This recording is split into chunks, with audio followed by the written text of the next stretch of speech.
자, 쓰기 한번 시작해 보도록 하겠습니다. 총평 한번 하고 시작할까요?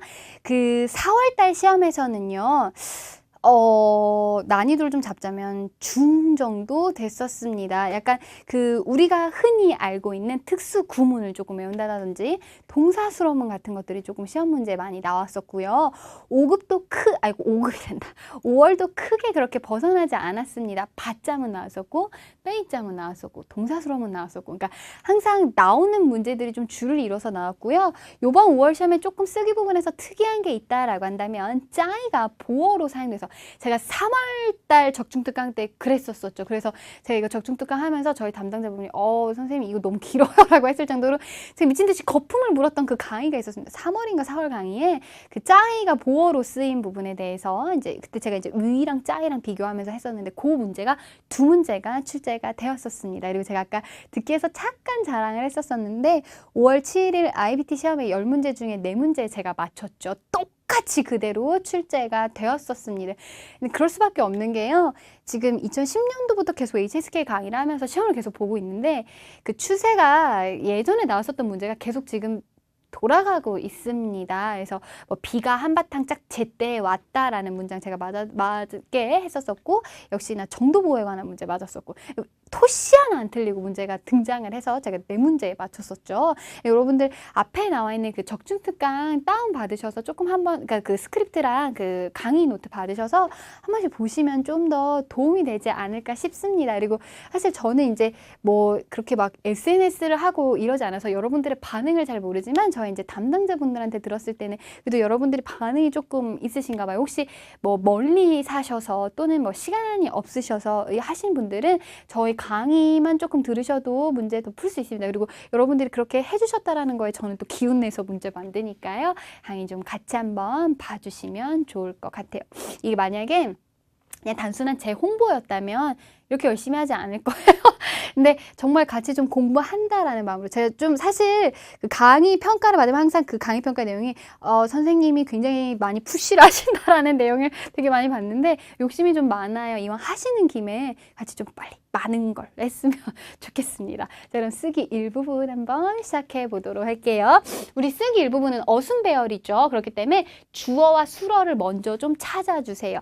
뭐 3급 같은 경우에는 인칭대명사, 4급도 뭐 인칭대명사 아니면 여기서 이제 조금 하나 발달한 게 지시대명사 들어간 명사 아니면 동사구들이 주어로 많이 오죠. 수어는 동사 아니면 형용사예요. 물론 명사가 수어가 되는 경우도 있지만 요새 4월 시험, 5월 시험 다 수어가 동사 수어문인 경우가 정말 많이 나왔었죠. 그 다음에 바페이랑 비와 같은 특수구문들은 반드시 익혀두셔야 되는 게 요번에 5월 시험에 바페이 다 한 문장씩 등장을 했었었죠. 얘네들 바페이 비는 전치사랑은 제가 동사예요. 이런 것들 특수구문들 좀 한번 익혀주시면 그 문형에 맞춰서 나열만 하시면 되니까요. 그거 외워주시면 될 것 같고 그 다음에 러라든지 쭈어라든지 꾸어 러적 꾸어는 우리 흔히 동태조사라고 표현을 하죠. 동작의 상태를 도와주는 단어 동사 그렇죠. 이런 것들 하나의 그 키포인트가 될 수 있습니다. 러가 따로 떨어져 있다면 문장 맨 마지막에 붙지만 단어 뒤에 러가 붙어져 있다면 대부분 동사인 경우가 많거든요.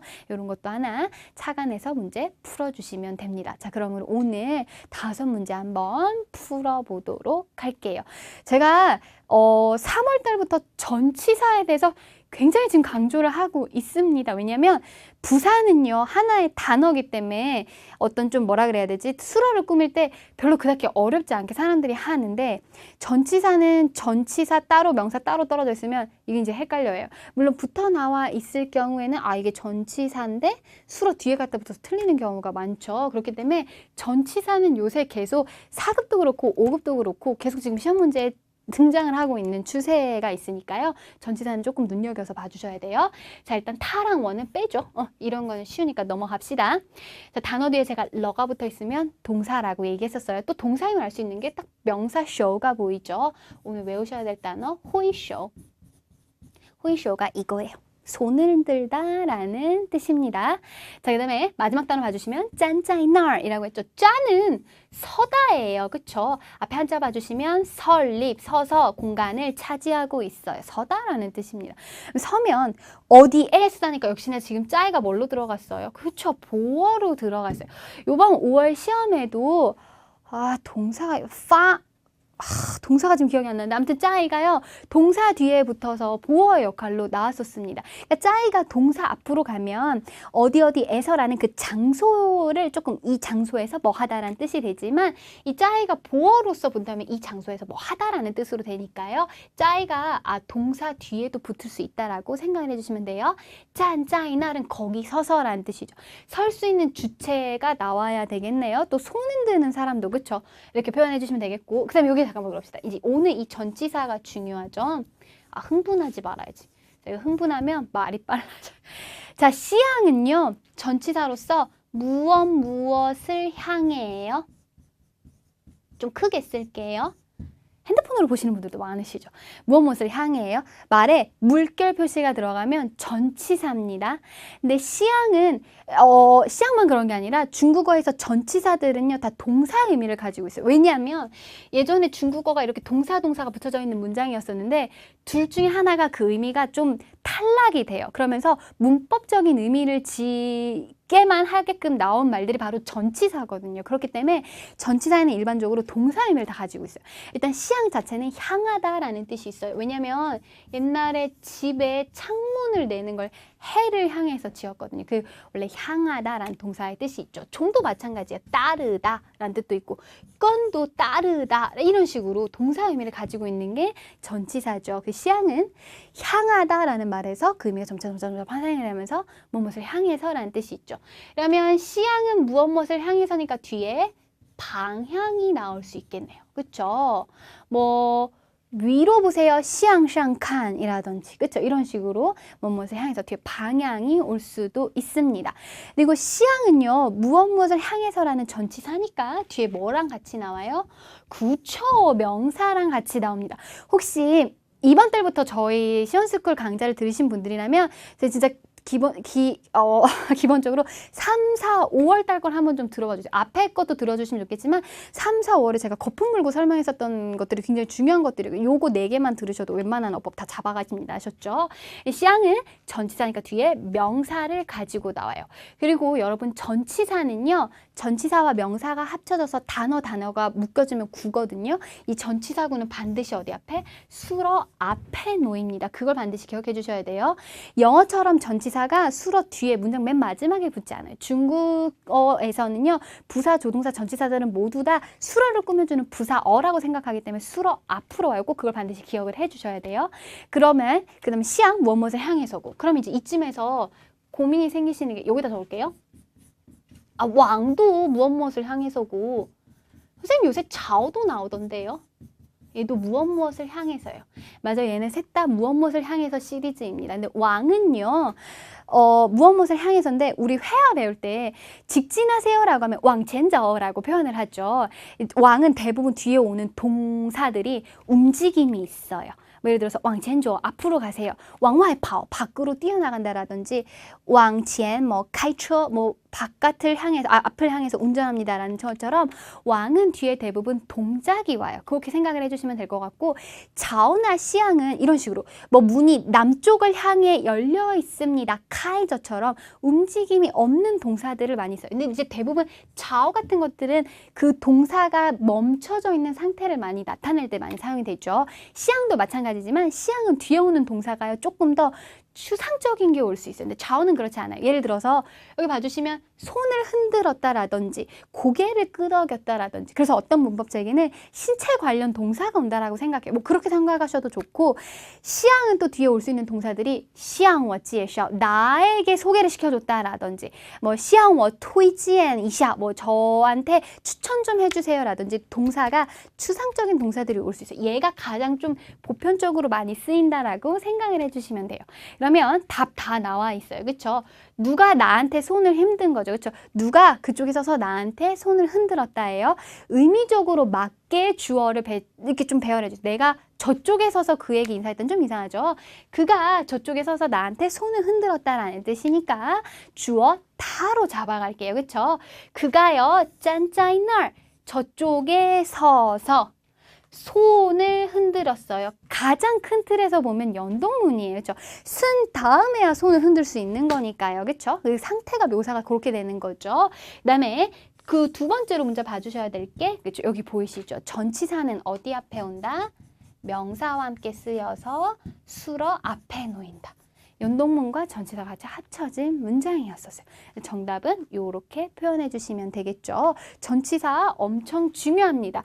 제가 아까 3급 촬영할 때도 말씀드렸는데 사는 단어예요. 전치사는 명사와 함께 쓰여서 단어가 묶여지면 구가 됩니다. 在这儿 여기에서 离这儿 여기로부터 다 어디 뒤에 어디 앞에 수러 앞에 놓인다라고 생각을 해주시면 됩니다.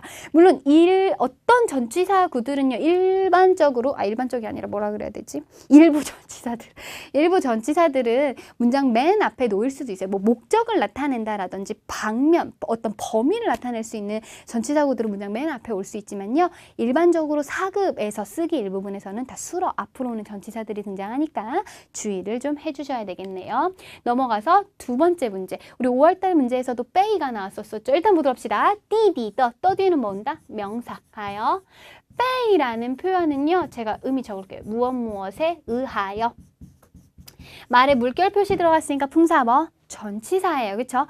빼이랑비를 특수구문이라 그래서 빼버리면 이게 품사가 뭐지라고 하실 텐데 빼이는 전치사라고 생각해 주시면 됩니다. 아까 상급에서 한 번 더 얘기했지만 빼이는요 원래 덥다에서 나와요. 이불을 덮다 할 때 그 덮다. 그래서 이불도 지금 빼이즈라고 표현하죠. 덮다, 덮여지다. 무엇에 의하여라는 의미로 파생이 되고 있죠. 마우즈 단어 뒤에 제가 쯔가 들어가면 다 명사라고 말씀드렸어요. 모자라는 뜻이죠. 펑 바람 명사. 꽈 파올러. 꽈는 바람이 불다라는 뜻이죠. 불어서 아이고 왜 파오 도망가 버렸다 라고 나와 있네요. 그러면 이제 다 나왔네요. 자, 또 뒤에 올 수 있는 명사 하나 와야 되고 전치사 뒤에 올 수 있는 명사 나와줘야 돼요. 그쵸? 그러면 의미적으로 맞춰갑시다. 남동생의 모자예요? 남동생의 바람이에요? 그쵸. 남동생의 모자죠. 띠리더 마우즈 묶어 가주셔야죠. 모자가 바람 위에서 날려간 거지 바람이 모자 위에서 날려갈 수는 없어요. 의미적으로 맞춰주시면 정답 어떻게 돼요? 띠리더 마우즈 이 부분이 바로 주어죠. 被风刮跑了 이 부분이 동사예요. 그쵸? 불어서 날아가 버렸다. 전치사구는 어디 앞에 온다? 수러 앞에 온다라는 빼이자문에 해당하게 되는 거죠. 빼이는 우리 무엇에 의하여 어떻게 됐다라고 하기 때문에 대부분 피동문이라고 표현을 하죠. 4급에서는 무엇에 의해서 됐는지가 정확하게 명사가 나오는데요. 간혹 시험이 조금 어려워진다라든지 5급 같은 경우에는 뒤에 있는 명사가 생략이 돼서 被刮跑了 라고도 등장할 수 있어요. 근데 그게 왜 그러냐면 피동문은 주어가 당했다라는 게 중요한 거지 누구에 의해서 당한 게 중요하지 않아요. 그렇기 때문에 빼 뒤에 올 수 있는 명사는 대부분 그쵸 생략이 될 수 있습니다. 그럼 우리 빼이자문 이번에 같이 한번 살펴보고 갈게요. 기본 형식은 주어가 명사에 의해서 어떻게 되었다예요. 얘는 큰 틀에서 보면 전치사라고 말씀드렸어요. 전치사는 명사와 함께 구를 이루어서 수러 앞에 놓이죠. 타페이 라오시批评过 그녀는 선생님한테 혼이 났다라고 표현이 되어 있는 거 보이시죠? 우리도 혼이 나다라는 건 입장에서 다 받는 의미인 거잖아요. 그래서 당하는 의미인 거니까 빼이를 사용할 수 있겠죠. 이때 주어는 분명한 주어가 나와야 되는데 모든 중국어 문장에서 주어는요 다 분명해야 돼요. 주어는 주체가 되는 문장이기 때문에 흐리멍텅한 뭐 예를 들어서 수량사가 들어간 문장이라든지 이거 하이지 이렇게 불분명한 건 주어가 올 수 없습니다. 수러 뒤에는요 반드시 기타 성분이 들어가줘야 되는데 왜냐면 피동문은 그렇게 돼서 내가 어떻게 돼버렸어 당한 그 결과까지 보여주기 때문에 하다못해 뒤에 러라도 붙여주셔야 돼요. 그러니까 수러 뒤에 피핑 꾸짖음을 이렇게까지밖에 안 돼요. 뒤에 반드시 기타 성분들이 들어가야 됩니다. 여기 보이시죠? 두 번째 문장 한번 볼까요? 黑板被我擦得很干净 보이시죠? 칠판은 나에 의해서 닦였는데 어떻게 해요? 닦인 정도가 깨끗해요. 깨끗이 닦였다라는 그 정도 표현까지 나타내준다라든지 아니면 결과, 창문이 깨져서 망가져 버렸어요 라든지 그러니까 완벽하게 수어가 어떻게 되었다, 주어가 어떻게 되었다까지 보여줄 수 있기 때문에 뒤에 반드시 기타 성분들이 오더라라고 생각해 주시면 돼요. 빼이는 제가 품사가 뭐라고 했죠? 그쵸? 전치사죠. 그렇기 때문에 부사는 어디 앞에 온다? 전치사 앞에 등장을 합니다. 이거는 여러분들이 그 문법 구조만 알고 있다고 생각하신다면 그렇게 어렵지 않게 푸실 수 있습니다. 자, 마지막 중요한 게 바로 수어죠. 우리 흔히 능동을 나타내는 받자문은요. 받자문은 내가 무엇을 어떻게 했다라는 뜻이기 때문에 이 동사가 반드시 명사의 동작을 가할 수 있는 것들이 온다면 빼이는 당했다잖아요. 근데 우리도 이렇게 알려졌다, 누구에게 알려졌다, 뭐뭐로 불리워졌다라고 할 수 있기 때문에 동사 같고 동작을 가하는 동사가 아닌 심리적인 걸 나타내는 걸 수도 있습니다. 여기 볼까요?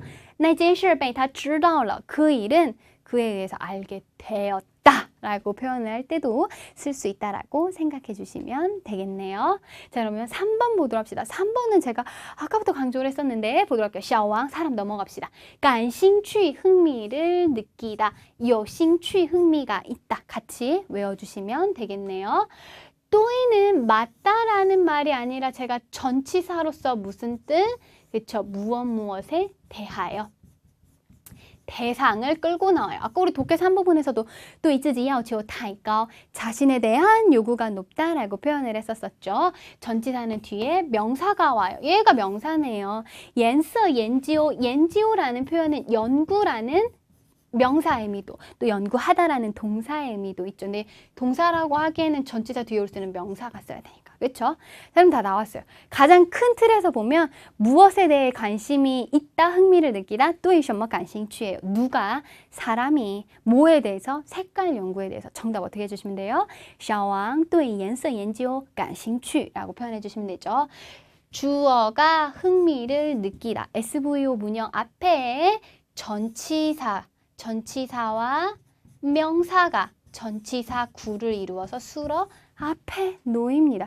제가 지금 3월 데뷔 특강부터 계속 지금 이 소리 하고 있거든요.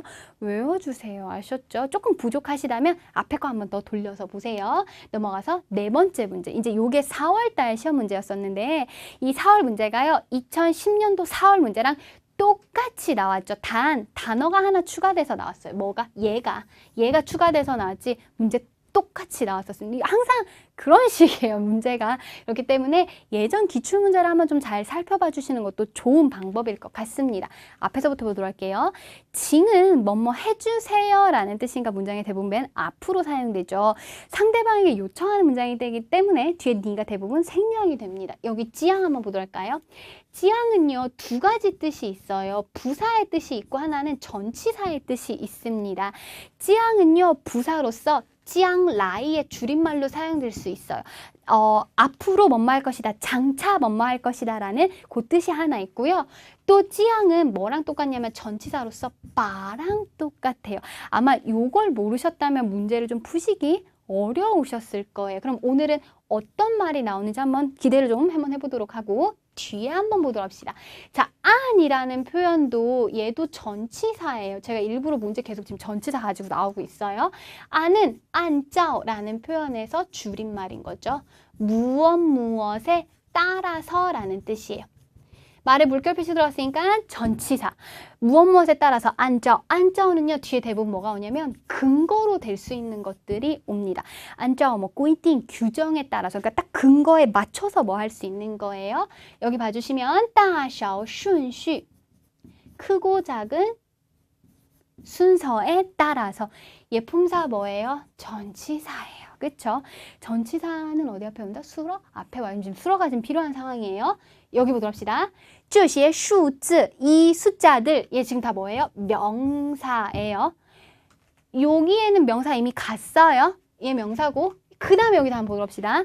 종신 안파이, 안파이라는 표현은요. 안배하다, 배열하다라는 동사입니다. 앞에 종신이라는 표현, 쫑이라고 읽으시면 안 돼요. 종신이라는 표현은 새로, 다시 라는 뜻이에요. 새로, 다시. 근데 어쩐다고 말 안 끝나요? 품사 뭐예요? 그렇죠. 부사예요. 종신 안파이라고 표현이 되어 있어요. 그러면 이제 답 나왔네요. 안배할 수 있는 건, 배열할 수 있는 건 바로 뭐예요? 숫자예요. 그쵸? 그럼 이제 여기서부터 한번 보도록 합시다. 만약에 찌양이라고 이거를 부사로서 장차에라고 해버리면, 미래에 해버리면 말이 이상해져요. 그죠? 여기 이미 다시라는 표현이 들어가는데 얘가 다시 장차, 미래에라는 표현으로 쓸 수 없겠죠. 즉 오늘 뭐예요? 전치사로서 바자문이라는 걸 알 수 있습니다. 즉 바를 찌양이라고 쓰였죠. 5급 가시면요. 바 안 나와요. 죄다 다 찌양으로 나와요. 바는 뒤에 뭘 가지고 나와요? 명사를 가지고 나옵니다. 왜냐면 전치사이기 때문에요. 그럼 이 전치사를 이란 뜻이죠. 이 명사를 이란 뜻이죠. 바자문의 특징은요. SVO, 그러니까 수로 목적어로 말하던 문장을 목적어를 먼저 앞으로 가지고 나와요. 그래서 도치라는 표현을 쓰는데 위치가 바뀐다라는 뜻이죠. 그 위치를 바꾼 다음에 이 명사에 동작을 가해서 어떻게 되었더라까지를 보여주는 문장을 처치문이라고 해요. 처치하다라는 말이 뭐예요? 뭔가 동작을 가했다라는 문장인 거죠. 그러니까 바자문이에요. 그래서 정답은 请将这些数字 이렇게 보이시죠? 이 숫자들을 수로 부분이 뭐예요? 안파에 배열해 주세요예요. 어떻게 배열해요? 배열을 한다라는 걸 꾸며주는 말, 이 부분이 부사어가 되는 거죠. 안, 따, 샤오, 슌시 이라고 얘기해서 그 크고 작은 순서에 따라서 다시 배열해 주세요 라는 문장이 만들어지는 거죠. 이 부분이 전치사와 명사, 종시는 부사예요. 이렇게 전치사, 부사처럼 수로를 꾸며주는 말을 뭐라고 한다고요? 부사어라고 한다라고 했어요. 그럼 이제 이쪽에서 질문이 하나 생깁니다. 선생님, 저는 동사를 꾸며줄 때 그 부사어의 순서는 부사, 조동사, 전치사, 뭐 부조전이라고도 배웠었고, 뭐 부사, 조동사, 계산해서 뭐 보조개라고도 배웠는데 얘는 왜 그래요? 라고 물어본다면 이렇게 말씀드리고 싶어요. 여러분, 어법이라는 건요, 말이 생기고 그 말의 현상이 어떠하더라고 정의를 내린 게 문법이에요. 문법이 생기고 말이 생긴 게 아니라 말이 생기고 문법이 생긴 거예요. 그럼 이제 의미적으로 부사어를 나열을 해주셔야 되는데, 부사 종시는 새로 다시라는 게 강조하는 것은 새로 다시 뭐 하라는 거예요? 배열해 주세요라는 걸 강조하지 새로 다시 크고 작은 순서부터를 강조하는 게 아니에요. 즉 어디에 강조하느냐에 따라서 부사의 위치가 전치사보다 뒤로 갈 수 있습니다. 얘네 둘 다 수러를 꾸며주기 때문에요. 그 수러를 꾸며주는 말 중에서도 동사를 좀 더 가까이 붙일 수 있는 말이 뒤로 갈 수 있다는 거죠. 그렇기 때문에 한 70% 정도는 부사, 조동사, 전치사가 많지만 요새 시험에서는 이렇게 문장이 바뀌어서 나오죠. 불문율을 깨고 합니다. 그래서 누가 네이버에 어떤 분이요. 저는 부조전이라고 배웠는데 이번 시험에 그렇게 안 나와서 틀렸다라고 그 글을 지식인에 올려 있는 사람이 있어요. 중국어 부사어 치면 그 지식인에 나와요. 근데 이게 부사어가 의미가 다 수러를 꾸며주는 말인데 수러에 좀 더 가깝게 붙여줄 수 있는 말을 수러 옆에다 붙여주시면 된다라고 생각을 해주시면 됩니다. 4번 난이도가 조금 있는 문제였었죠. 받자문 찌양 다시 한번 설명드리도록 할게요. 주어가 앞에 당연히 올 거고, 그쵸? 봐도 무엇을 이란 뜻이기 때문에 품사 뭐다? 전치사예요. 전치사는 명사, 목적어랑 같이 쓰이죠. 수러 앞에 놓입니다. 我把衣服洗干净了. 제가 옷을 깨끗이 빨았네요. 라고 나와 있는데요. 원래대로 하면 我洗衣服예요. 그쵸? 저는 옷을 세탁합니다. 멉니다. 라는 뜻인데 바를 끊어서 가지고 왔다라는 건 제가요. 이 옷에다가 빠는 동작, 세탁하는 동작을 가해서 이렇게 됐어요까지 결과를 보여주는 게 바로 받자문이에요. 그렇기 때문에 수러 뒤에 반드시 뭐가 붙어요? 꼬릿말이 붙습니다. 그렇게 따지면 수러 뒤에 꼬릿말을 안 붙일 거면 그냥 SVO로 말을 하지. 누가 그 문장을 바꾸겠어요? 내가 명사에다가 이 동사를 가했는데 이렇게 됐다까지 보여주는 게 받자문이기 때문에 수러 뒤에 기타 성분이 붙습니다. 그러면 목적어, 이때 목적어는 내가 무엇을 이라고 앞으로 끌어쓸 수 있는 목적어는 말하는 사람 듣는 듣는 사람 모두 아는 목적어여야 된다라고 생각을 해주시면 돼요. 왜냐면 그 과정까지를 설명하는데 목적어가 뭔지 모르면 완전 황당한 거잖아요. 그렇기 때문에 구체적인 것이 들어가야 된다. 수러 뒤에는 아까도 얘기했었지만 어떤 결과가 나와야 되기 때문에 이런 것들이 뒤에 기타 성분들이 올 수 있다라고 생각을 해주시면 됩니다. 꾸어는 안 돼요. 꾸어는 왜 안 돼요? 얘는 과거에 뭐뭐 한 적이 있다라는 뜻인데 받자면 내가 지금 동작을 가해서 이렇게 대서를 보여주는데 과거의 경험을 갑자기 얘기할 수 없죠. 꾸어 안 돼요. 이렇게 생각해 주시면 되고 봐도 전치사이기 때문에 부사는 대부분 어디 앞에 온다? 전치사 앞에 온다라고 생각해 주시면 됩니다. 요거는 여러분들이 예문 한번 봐주시면 되겠네요. 이때 수러 부분은 명사의 동작을 가할 수 있는 것들이어야 되지 뭐 좋아한다. 안다 라는 심리동사는 쓸 수 없습니다. 아셨죠? 동작을 가해하면 그 결과가 어떻게 됐다는 걸 보여줘야 되는 거니까요. 이렇게 쓸 수 없다라고 생각해 주시면 되겠네요. 마지막 5번 문제 한번 보도록 하겠습니다. 사실 5번 문제는 2010년도에 한번, 2011년도에 한번 출제가 됐었던 문제예요. 단어가 조금 어려워서 제가 가지고 왔습니다. 동사수러문이에요. 자, 인항, 은행이죠. 넘어갑니다. 얘를 몰라. 얘를 모르면 일단 버려요. 무시하고 넘어갑시다. 이 단어 볼까요? 주에띵이라는 표현은 그쵸 결정하다예요. 그러면 결정을 하면 무엇을 결정하다인데 이때 뒤에 오는 목적어가 我决定 차를 결정 이상해요. 그쵸? 결정하다 즉 동사 중에서도 목적어가 동사구 나는 중국에 가서 공부하는 걸 결정했다. 이런 식으로 동사구가 올 수 있어요. 얘가 대표적인 거죠. 요새 동사수러문이 요렇게 문제가 나옵니다. 주에띵이라든지 뭐 희망하다라는 시왕이라든지 시작하다, 카이슈 같은 뒤에 목적어를 동사가 들어간 동사구 목적어도 쓸 수 있습니다. 자, 요 단어 별표 중요하죠. 招聘 이라는 표현은 바로 채용하다라는 뜻입니다. 채용해요. 누가? 회사가 나를 채용을 하는 거예요. 아셨죠? 그다음에 이 핀자 자체가 직장, 직업이라는 뜻이 있다라고 생각해 주시면 되고요. 짜오가 모집하다예요. 그래서 중국에 가보시면 그 건물 앞에 짜오 산ren, 짜오 산밍 이렇게 붙여 있어요. 3명 모집한다 이런 뜻이 되겠죠. 이밍, 한 명이라고 나왔네요. 또 한 명의라는 뜻을 수 있겠네요.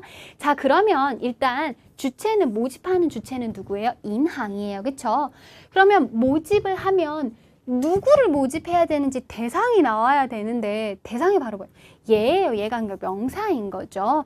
주관이라는 표현은 주관하다라는 동사가 아니라요. 주관은 우리말에 따지면 주요적으로 관리하는 사람이니까 중역이라고 생각해 주시면 돼요. 까우지 고급이라는 뜻이니까 그냥 중역, 뭐 이사진들 이런 사람들 다 까우지 주관이라고 표현을 합니다.